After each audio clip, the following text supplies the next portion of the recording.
Hello everyone, welcome to शिक्षा window.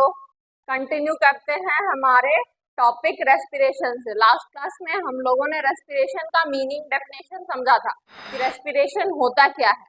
तो क्या होता है respiration? It is the process of releasing energy from the obtained food in an living organism. ठीक है, तो रेस्पिरेशन तो हमको समझ में आया था कि वो है releasing energy from the food. जो फूड हम लोग को न्यूट्रिशन से मिला था उससे एनर्जी निकालने का प्रोसेस को ही रेस्पिरेशन बोलते हैं, और ब्रीदिंग रेस्पिरेशन का एक पार्ट था। ठीक है, तो और आगे हम लोगों ने देखा था रेस्पिरेशन का टाइप्स। तो रेस्पिरेशन का दो टाइप्स था, एरोबिक एंड एनारोबिक। एरोबिक में क्या होता था कि हमको ऑक्सीजन का जरूरत होता था रेस्पायर करने के लिए, और एनारोबिक का मतलब in the absence of oxygen respiration occur होता था। ठीक है, जो मेरा टाइप्स ऑफ रेस्पिरेशन था वो टू टाइप्स था। पहला एरोबिक, दूसरा एनारोबिक। ये था with the help of oxygen और ये था without the help of oxygen, यानी कि absence of oxygen, absence of oxygen. तो ये तो ठीक है। अब हम लोग स्टार्ट करते हैं रेस्पिरेशन इन प्लांट। अब हम लोग देखेंगे कि प्लांट्स में रेस्पिरेशन कैसे होते हैं, प्लांट्स में रेस्पिरेशन का प्रोसेस किस तरह से होता है वो देखेंगे। तो रेस्पिरेशन इन प्लांट के लिए एक स्पेशल ऑर्गन होता है। जैसे ह्यूमन बीइंग में रेस्पिरेटरी सिस्टम है, वैसे ही प्लांट्स के पास कुछ स्पेशलाइज्ड टिश्यूज है या कुछ स्पेशलाइज्ड ऑर्गन्स है। तो हम देखते हैं कि वो क्या है। जैसे प्लांट के पास जो स्पेशलाइज्ड टिश्यू है या ऑर्गन है उसका नाम है हमारा स्टोमेटा। ठीक है, उस स्पेशलाइज्ड टिश्यू को हम बोलते हैं स्टोमाटा। ठीक है, स्टोमाटा एक पोर का नाम है। ये एक पोर है जो कि कहाँ प्रेजेंट होता है? प्लांट के लीफ में। ठीक है, प्लांट के लीफ में, और प्लांट का कहीं दूसरा पार्ट में ये प्रेजेंट नहीं होता है। ठीक है, जैसे मान लीजिए ये मेरा प्लांट है, ये उसका फ्लावर है, ये लीफ है। तो लीफ इन सरफेस पे स्टोमेटा प्रेजेंट रहेगा। और एक बात और हमेशा याद रखेंगे हम कि लीफ के अपर साइड, कोई भी लीफ का दो लेयर होगा, एक अपर लेयर एक लोअर लेयर। तो हमेशा स्टोमेटा कहाँ पे प्रेजेंट होगा? हमेशा ये लोअर सरफेस में प्रेजेंट होगा या लोअर लेयर में। ठीक है, लोअर साइड। जैसे मान लीजिए ये पत्ता है, ये पत्ता का अपर सरफेस है, ये पत्ता का लोअर सरफेस है। तो हमेशा स्टोमेटा कहाँ पे प्रेजेंट होगा? उसके लोअर सरफेस पे, क्योंकि अपर सरफेस पे एक वैक्सी लेयर रहता है, एक ट्रांसपेरेंट प्लास्टिक टाइप का लेयर रहता है जो कि उसको डिहाइड्रेट होने से बचाता है। ठीक है, तो स्टोमेटा हमेशा लोअर सरफेस पे प्रेजेंट होता है, और स्टोमेटा का फिगर कुछ इस तरह से रहता है। हम एक ओपन स्टोमेटा बना रहे हैं।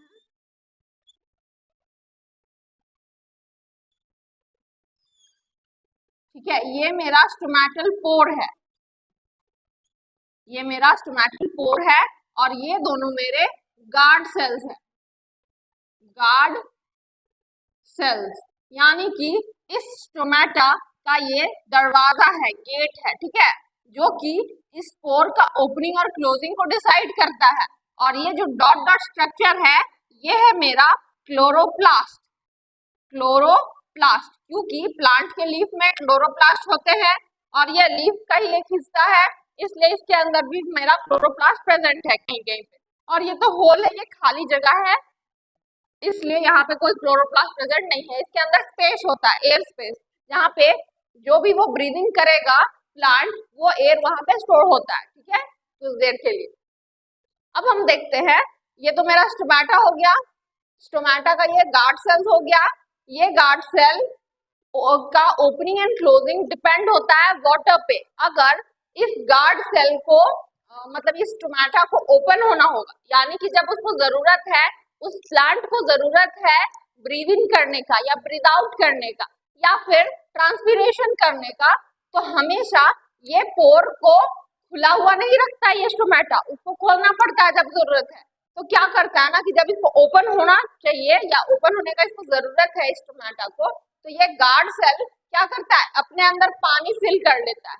और क्योंकि पानी जब इसके अंदर भर जाता है, ये सोल हो जाता है, ये थोड़ा सा स्वलन हो जाता है, उसके वजह से जो ये स्पेस है, ये जो पोर है, उसको एक्सपोजर मिलता है, उसको मतलब थोड़ा सा एक्सपोजर मिलता है और ये ओपन हो जाता है। ठीक है, जैसे मान लीजिए हमारा एग्जाम्पल, जैसे हम मान लीजिए एक जो ट्यूब होता है, साइकिल का ट्यूब या बाइक का ट्यूब, तो जब उससे हवा निकाल देते हैं तो वो कैसा हो जाता है, पिचक जाता है, कॉन्ट्रैक्ट कर जाता है, और वो शेप में भी नहीं रहता, वो सर्कुलर शेप में भी नहीं रहता है।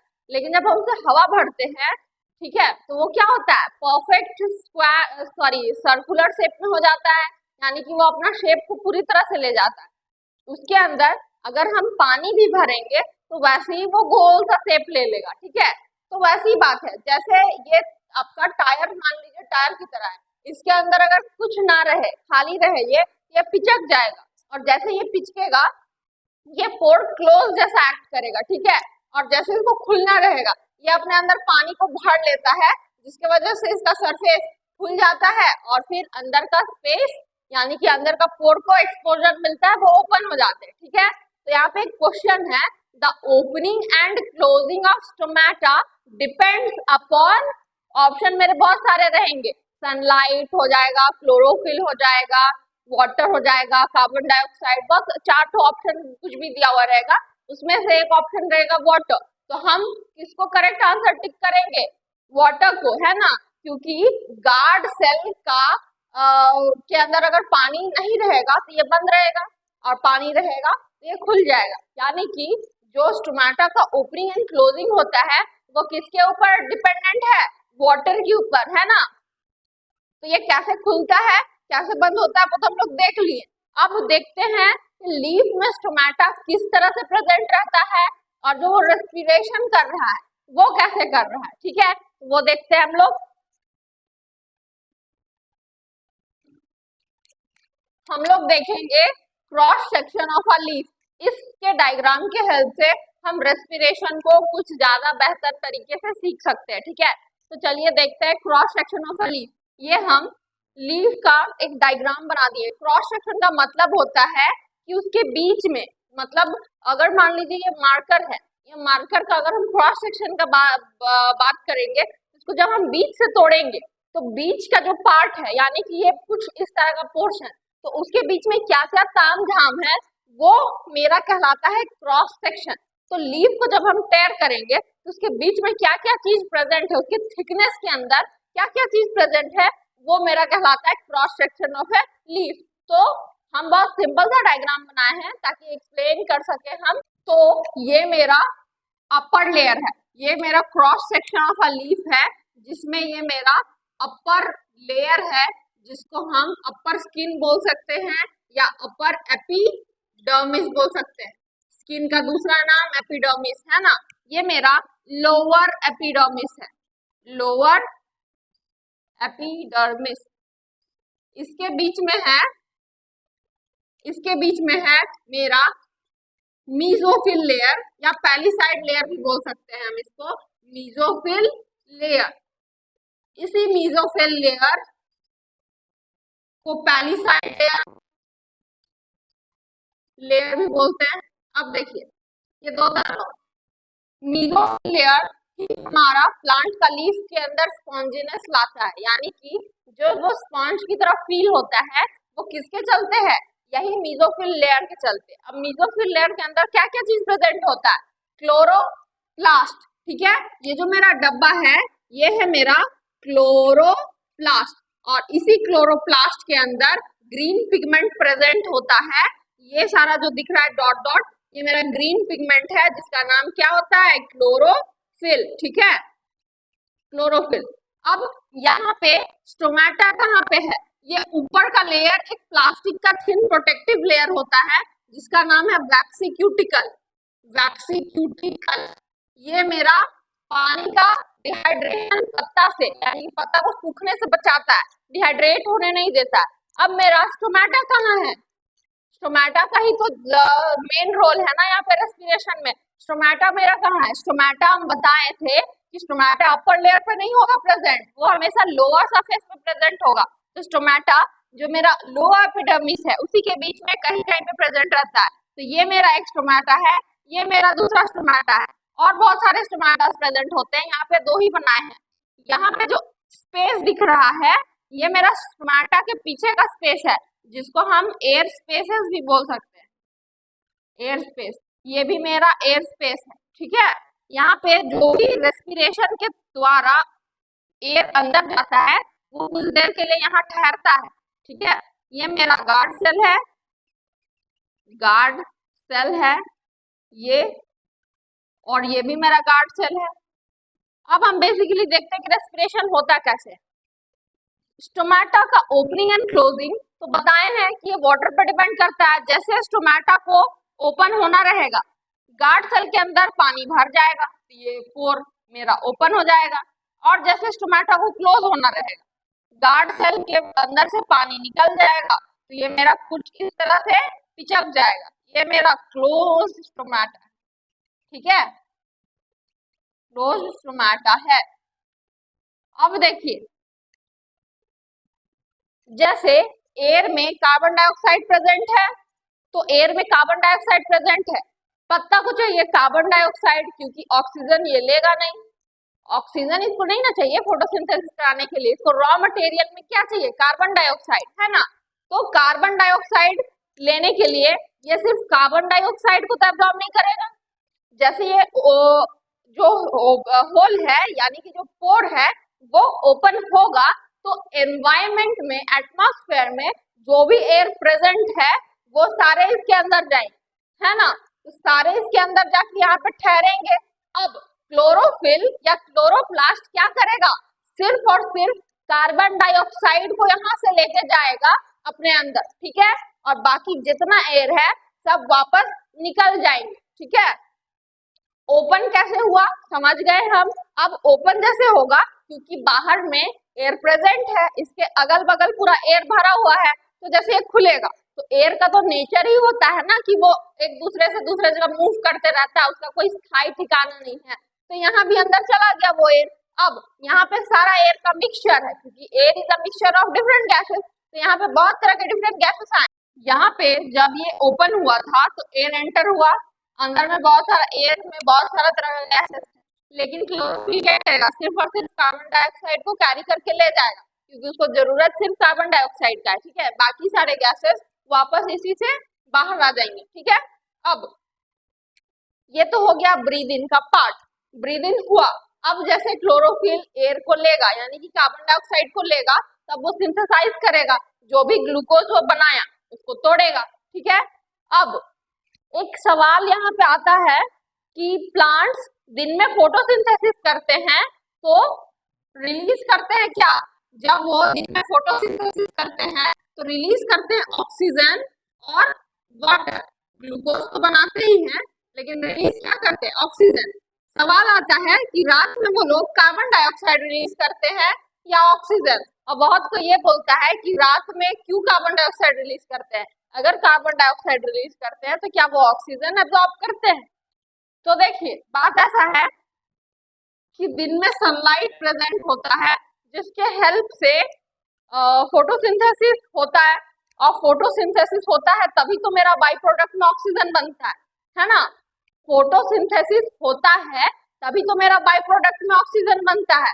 अगर रात में सनलाइट है नहीं तो फोटोसिंथेसिस नहीं होगा, और फोटोसिंथेसिस हुआ ही नहीं तो फिर ऑक्सीजन बनेगा नहीं, ऑक्सीजन बनेगा नहीं तो फिर ऑक्सीजन रिलीज नहीं होगा, और क्योंकि ऑक्सीजन रिलीज नहीं हो रहा है तो स्टोमेटा का ओपनिंग एंड क्लोजिंग तो कुछ कुछ इंटरवल्स में हो रहा है।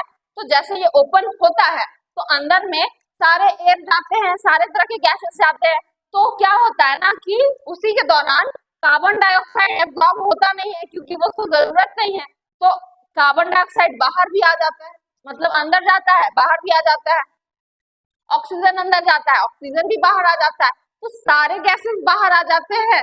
तो बस क्या होता है कि जो एक्स्ट्रा ऑक्सीजन बन रहा था फोटोसिंथेसिस के दौरान वो नहीं बनेगा, वो रिलीज नहीं होगा। इसलिए रात में वो कार्बन डाइऑक्साइड रिलीज करते हैं। ये एक मिथ है कि वो लोग कार्बन डाइऑक्साइड बना रहे हैं उसको रिलीज कर रहे हैं, ऐसी बात नहीं है। रात में फोटोसिंथेसिस नहीं होता है जिसके कारण ऑक्सीजन नहीं बन पाता है, तो वो ऑक्सीजन रिलीज नहीं कर पाता है एक्स्ट्रा। ठीक है, अब ये हुआ मेरा प्लांट में रेस्पिरेशन का प्रोसेस। अब हम देखेंगे एनिमल में रेस्पिरेशन क्या होगा, यानी कि एनिमल्स में हम देखेंगे अमीबा, अमीबा यूनिसेलुलर, और फिर मल्टीसेलुलर में हम देखेंगे फिशेस का या फ्रॉग का या ह्यूमन बींग्स का। ठीक है ना, इसको इरेज कर देते हैं।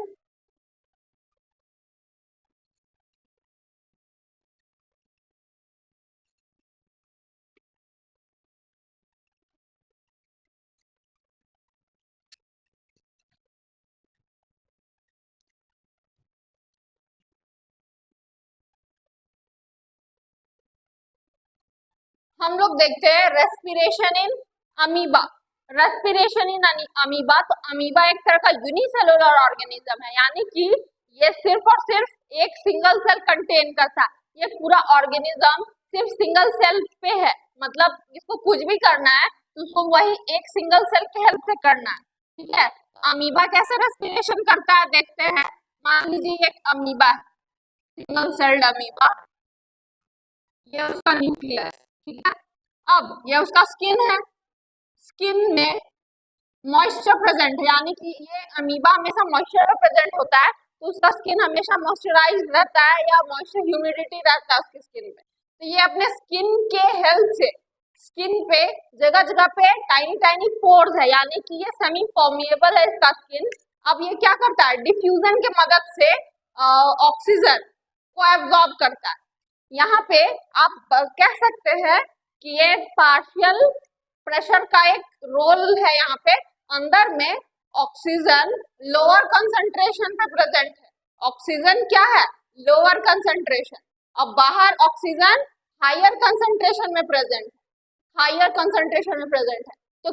तो ऑक्सीजन मेरा बाहर हायर कंसंट्रेशन में है, अंदर लोअर कंसंट्रेशन में, तो डिफ्यूजन यहाँ पे अगर होगा।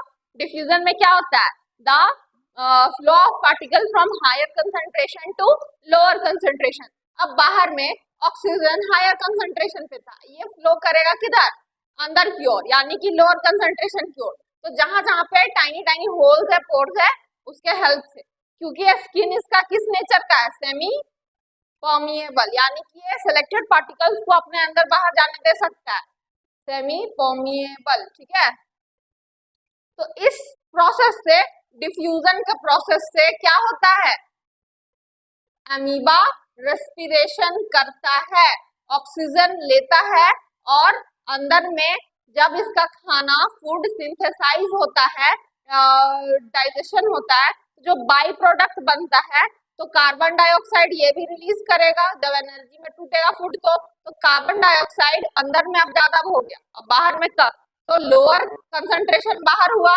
हायर कंसंट्रेशन कहाँ हुआ, अंदर, किसका, कार्बन डाइऑक्साइड का। तो अब ये कार्बन डाइऑक्साइड डिफ्यूजन करके बाहर चला जाएगा।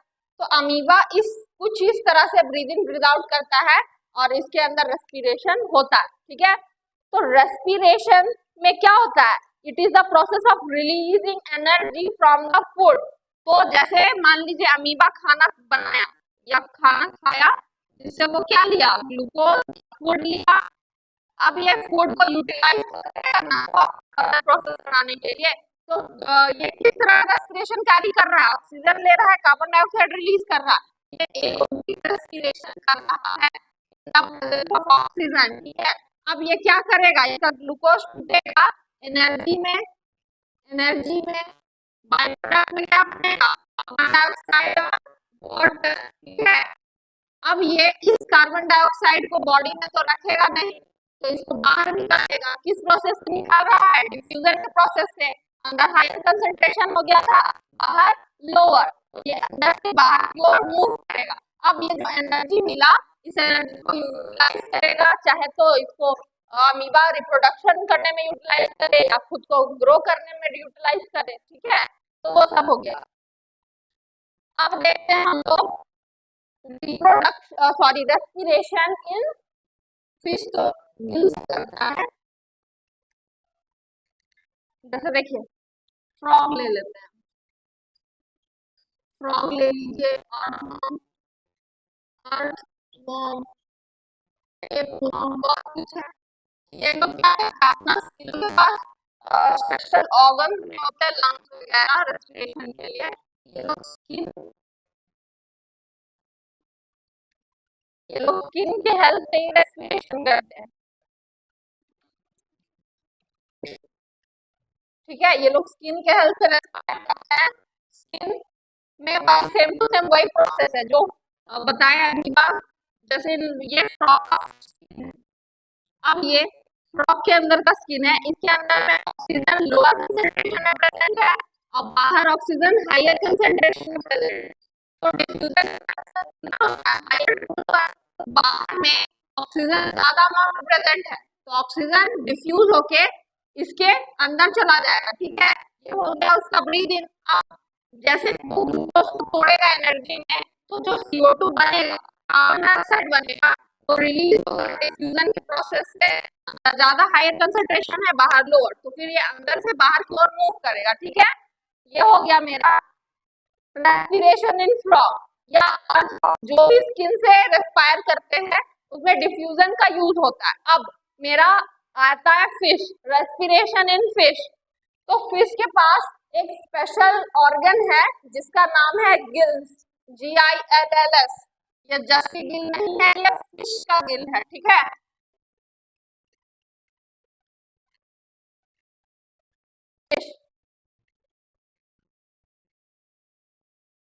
फिश के पास स्पेशल ऑर्गन होता है गिल।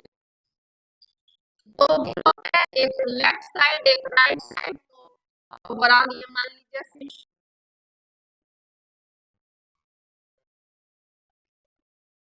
दिख नहीं रहा, मान लीजिए ठीक है।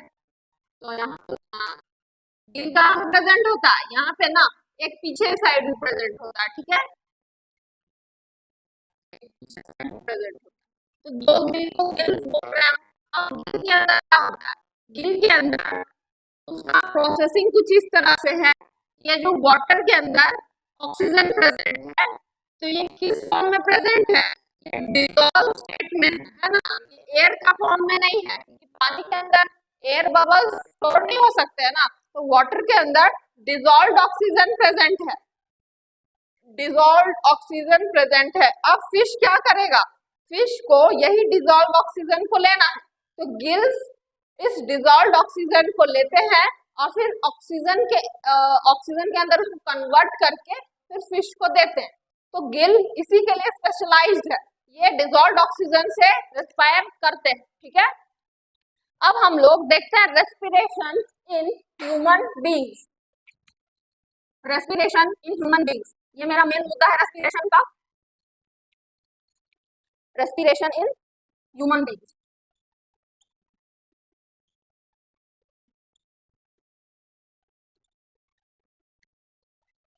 चलिए देखते हैं respiration in human beings. Respiration in human beings के लिए एक स्पेशल रेस्पिरेटरी ऑर्गन प्रेजेंट होता है जो कि नोज से स्टार्ट होता है और डायफ्राम तक जाता है, ठीक है।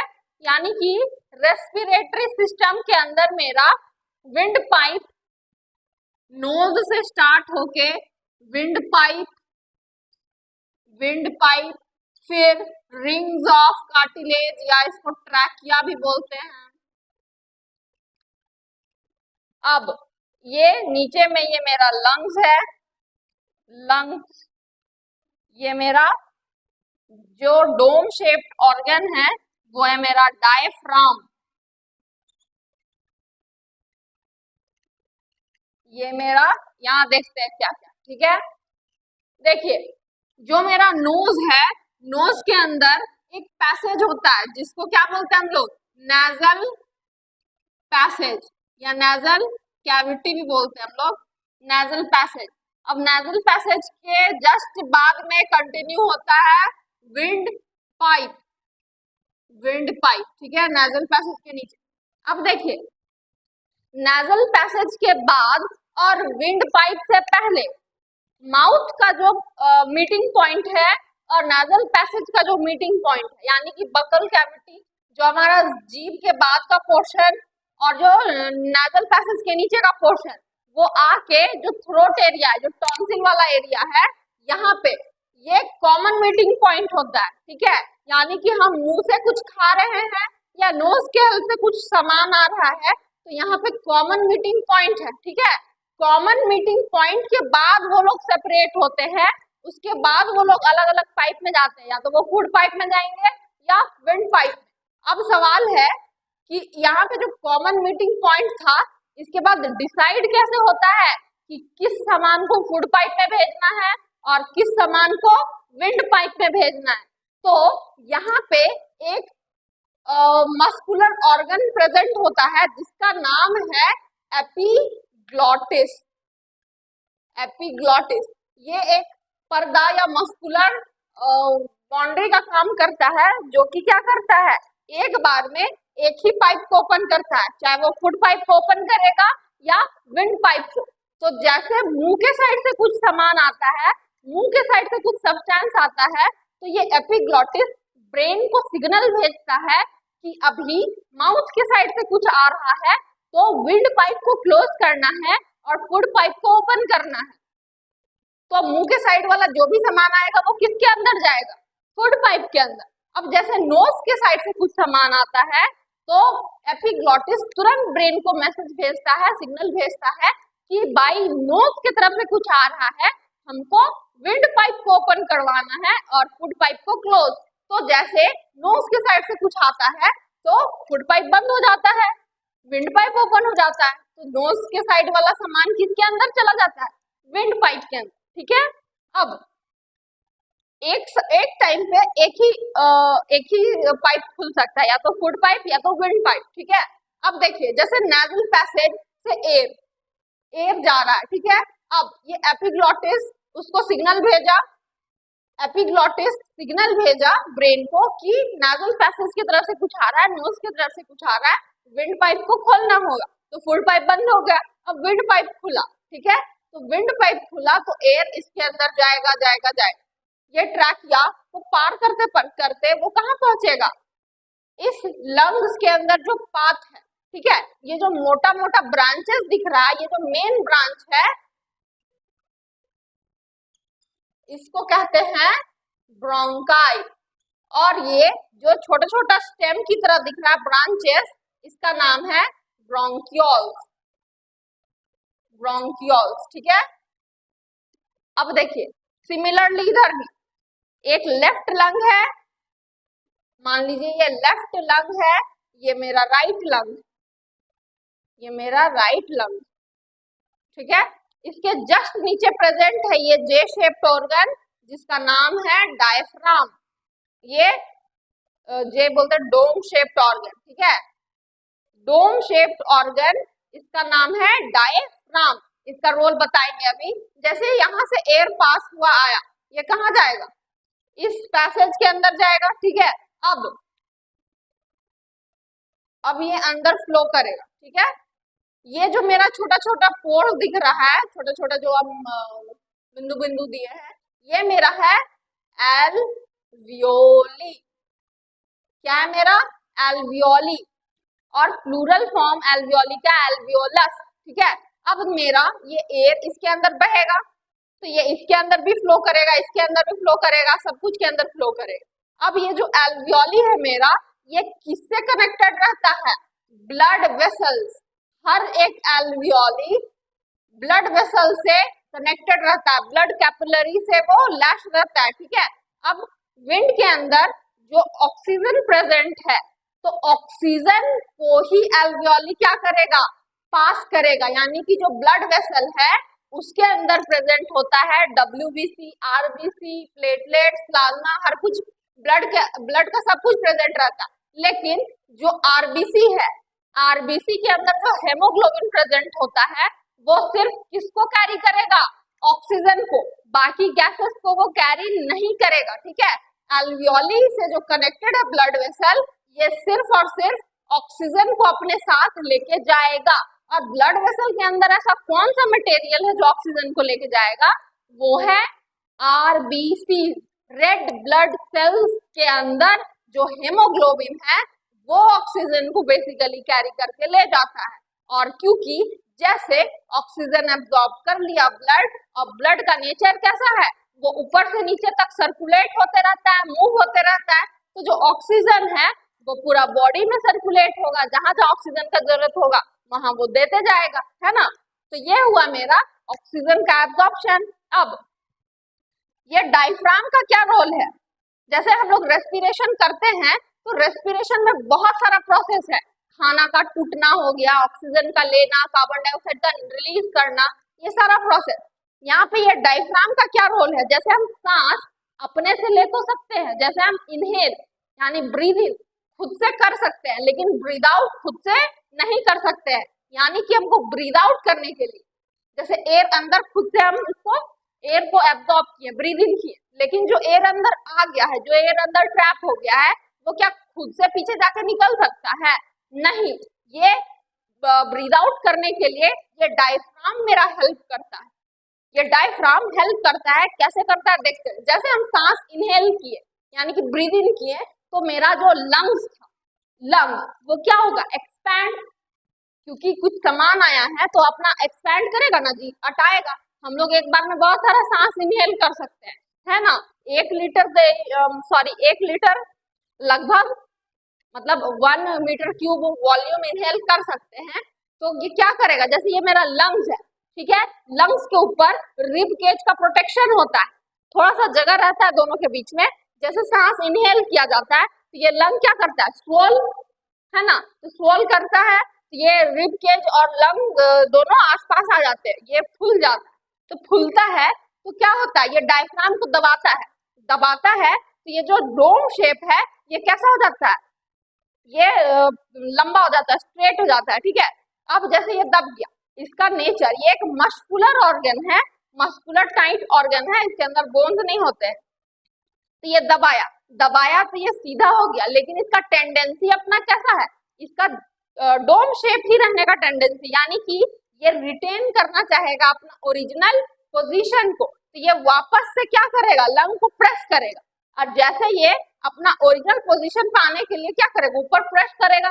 ये प्रेस जैसे करेगा तो लंग्स दबेगा, अब लंग्स दबा तो जो इसके अंदर एयर प्रेजेंट था वो प्रेशर में क्या हो गया, बाहर, और बाहर हुआ तो उसी को हम कहते हैं एक्सहेल करना, यानी कि ब्रीद आउट करना, ठीक है।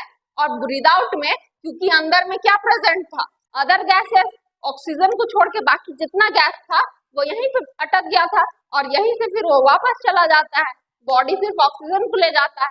हाँ, अगर इस एयर में कार्बन मोनोऑक्साइड का कंटेंट ज्यादा है, यानी उसका परसेंटेज है ज्यादा, ऐसा जगह पे हम लोग गए हैं जहाँ पे कोयला जल रहा है या बहुत ज्यादा डर्टी गैस रिलीज हो रहा है, स्मोक रिलीज हो रहा है, जिसमें कार्बन मोनोऑक्साइड का प्रेजेंस है, तब क्या होता है ना, वहां पे ब्लड वेसल के अंदर जो आरबीसी है, हेमोग्लोबिन है, वो कंफ्यूज हो जाता है कि हमको ऑक्सीजन को कैरी करना है कि कार्बन मोनोऑक्साइड को, सीओ। कार्बन मोनोऑक्साइड का फॉर्मूला क्या होता है, CO। तो वो कंफ्यूज हो जाता है कि हमको ऑक्सीजन को ले जाना है या ये कार्बन मोनोऑक्साइड, तो गलती से कार्बन मोनोऑक्साइड को ही ले जाता है, ठीक है, क्योंकि उसका मात्रा ज्यादा रहता है, तो ले जाता है। तो बॉडी में अब ब्लड के अंदर क्या बहेगा, ऑक्सीजन या कार्बन मोनोऑक्साइड, कार्बन मोनोऑक्साइड। तो ये हमारा हेल्थ हजार्ड हो सकता है ना, अगर बहुत देर तक हम इनहेल करते रहे कार्बन मोनोऑक्साइड वाला गैस तो हमारा डेथ भी हो सकता है, यानी कि हमारा लाइफ चला जा सकता है, ठीक है। तो हमको वैसा जगह से दूर रहना है जहाँ इसका प्रेजेंस ज्यादा है, ठीक है। अब यहाँ पे क्या बात हुआ, अब जो एक्स्ट्रा कार्बन डाइऑक्साइड बोला जाता है कि जो हम लोग रिलीज करते हैं कार्बन डाइऑक्साइड, जैसे एयर का कॉम्पोजिशन क्या है, एयर का कॉम्पोजिशन में ऑक्सीजन 21% प्रेजेंट है, नाइट्रोजन 78% प्रेजेंट है, और अदर गैसेस जिसमें कार्बन डाइऑक्साइड है 0.03%, अदर गैसेस है जो भी परसेंट बच गया है, ठीक है। तो हम इनहेल कितना किए थे, कार्बन डाइऑक्साइड 0.03%, ऑक्सीजन को कितना परसेंट इनहेल किए थे, 21%। भाई एयर का जो कॉम्पोजिशन है, तो एयर का ही कॉम्पोजिशन हम इनहेल करेंगे ना, भले उसका क्वांटिटी छोटा सा है, लेकिन कॉम्पोजिशन तो यही रहेगा ना। तो ऑक्सीजन इतना ही परसेंट में था, नाइट्रोजन इतना ही था, कार्बन डाइऑक्साइड इतना ही था। ये तो जब हम इनहेल करते हैं तब का कॉम्पोजिशन है, लेकिन जब हम एक्सहेल करते हैं तो कार्बन डाइऑक्साइड का क्या परसेंटेज रहता है? 4%। तो इतना ज्यादा बढ़ोतरी कैसे हो गया? इंक्रीमेंट 0.03 से बढ़ के 4% तक कैसे हो गया? ये हुआ जो हमारा जो एनर्जी में टूटा था, जो फूड ग्लूकोज, जो ग्लूकोज टूटा था तो वो क्या दिया था? Energy plus carbon dioxide plus water. तो ये जो कार्बन डाइऑक्साइड बना था एक्स्ट्रा, ये कहाँ जाता है? ये लंग्स के हेल्प से बॉडी के बाहर जाता है। अब लंग्स तक कौन पहुंचाता है इसको? ब्लड। वेरी गुड, ब्लड पहुंचाता है। ये हम सर्कुलेटरी सिस्टम में, ह्यूमन सर्कुलेशन में देखेंगे कि ये जो कार्बन डाइऑक्साइड है वो ब्लड लंग्स तक कैसे लाता है। यहाँ फिलहाल रेस्पिरेशन में आपको इतना ही समझना है कि जो ब्लड वेसल एल्वियोली के साथ कनेक्टेड रहते हैं वो ले जाने के टाइम क्या ले जाते हैं? ऑक्सीजन। और इसको वापस भी कुछ देते हैं, सिर्फ ले जाएंगे ऐसा थोड़ी होता है। हमेशा लेन देन बना हुआ रहना चाहिए बैलेंस के लिए। अब हम ही किसी के दुकान पे जाएंगे, हम उससे सामान मांगेंगे और हम उसके बदले पैसे नहीं देंगे तो क्या वो हमको सामान देगा? नहीं देगा ना। तो लेन देन दोनों तरफ से बराबर होना चाहिए। तो यहाँ पे लेन देन क्या होता है? ये ले जाता है ऑक्सीजन और वापस दे जाता है कार्बन डाइऑक्साइड, बदला में बैलेंस कर लेता है हिसाब किताब। अब ये कार्बन डाइऑक्साइड इसको दिया तो एक्सहेल करने टाइम तो कार्बन डाइऑक्साइड बढ़ गया। कितना मात्रा बढ़ गया? 4%। कितना था पहले? 0.03%। तो इससे बढ़ के इतना हो गया और ये यहीं पे था, ये यहीं पे था। जब डायफ्राम इसको पुश करता है तो ये ब्रीद आउट हो जाता है और ब्रीद आउट होने टाइम कार्बन डाइऑक्साइड का कंपोजिशन ये रहता है ना। फिर से रिवाइज कराते हैं। जैसे मेरा रेस्पिरेटरी सिस्टम है, ये रेस्पिरेटरी सिस्टम नोज से स्टार्ट होता है डायफ्राम तक, ठीक है। नोज के अंदर नेजल पैसेज रहता है। हम लोग जब भी एयर को ब्रीद इन करते हैं तो नोज के हेल्प से करते हैं। अब ये एयर यहाँ तक जाता है, यहाँ पे तो कॉमन पॉइंट है माउथ का और नोज का दोनों। तो यहाँ पे एपिग्लोटिस अपना रोल प्ले करता है। एपिग्लोटिस ब्रेन को बताता है कि नोज के तरफ से कुछ आएगा तो विंड पाइप को खोलना है, माउथ के तरफ से कुछ आएगा तो फूड पाइप को खोलना है। तो जब नोज की तरफ से आया तो ये विंड पाइप खुल गया। अब विंड पाइप से नीचे जाएगा हवा, अब इसके अंदर एंटर करेगा। यहाँ एंटर किया तो एल्वियोली क्या किया? एयर को एब्जॉर्ब। अब एयर के अंदर जो ऑक्सीजन प्रेजेंट था उसको ले गया ब्लड वेसल, क्योंकि एल्वियोली से कौन कनेक्टेड है? Blood vessel. अब एल्वियोली से ब्लड वेसल कनेक्टेड है, ब्लड वेसल के अंदर जो हेमोग्लोबिन है आरबीसी के अंदर, ठीक है। तो वो क्या करेगा? ऑक्सीजन को अपने साथ बाइंड कर लेगा, मॉलिक्यूल फॉर्म कर लेगा। अब ऑक्सीजन ब्लड के अंदर आ गया। अब ब्लड क्या करेगा? पूरा ऊपर से नीचे तक पूरा फ्लो करता है तो ऑक्सीजन को पहुंचाएगा। तो इनहेल तो हम खुद से कर ली, लेकिन क्या एक्सहेल खुद से कर पाएंगे? नहीं। उसके लिए हमको डायफ्राम का मदद करना, मतलब मदद चाहिए होता है। जैसे हम इनहेल किए थे तो लंग्स खुल गया था, लंग्स अपना एक्सपैंड हुआ तो डायफ्राम को दबाया तो ये चिपटा हो गया। लेकिन इसको अपना ओरिजिनल पोजीशन मेंटेन करना है तो ये फिर से अपना शेप को मेंटेन करने के लिए लंग्स को दबाता है, ठीक है। अब लंग्स को दबाया तो लंग्स के अंदर जो भी जो भी गैसेस था वो दब के एक्सहेल हो गया, जिसमें से एक्स्ट्रा लेन देन में इसके पास क्या आया था? Carbon dioxide. तो ये भी निकल जाता है ब्रीद आउट के फॉर्म में, ठीक है। तो रेस्पिरेशन के अंदर ब्रीद इन और ब्रीद आउट एक छोटा सा पार्ट है। रेस्पिरेशन के अंदर ब्रीद इन ब्रीद आउट एक छोटा सा पार्ट है। पूरा कंप्लीट प्रोसेस क्या होता है? हम लोग इक्वेशन देखते हैं, ठीक है। इक्वेशन देखते हैं, यहाँ पे इसको मिटाते हैं।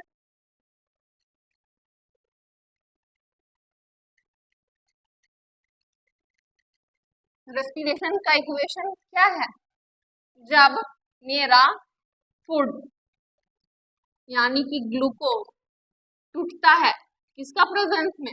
ऑक्सीजन का प्रेजेंस में। यहाँ पे एरोबिक रेस्पिरेशन हो रहा है। ये फूड टूट के क्या देता है हमको? Carbon dioxide plus water plus 38 ATP देता है ना, एनर्जी। इसी को क्या बोल रहे हैं हम? एनर्जी।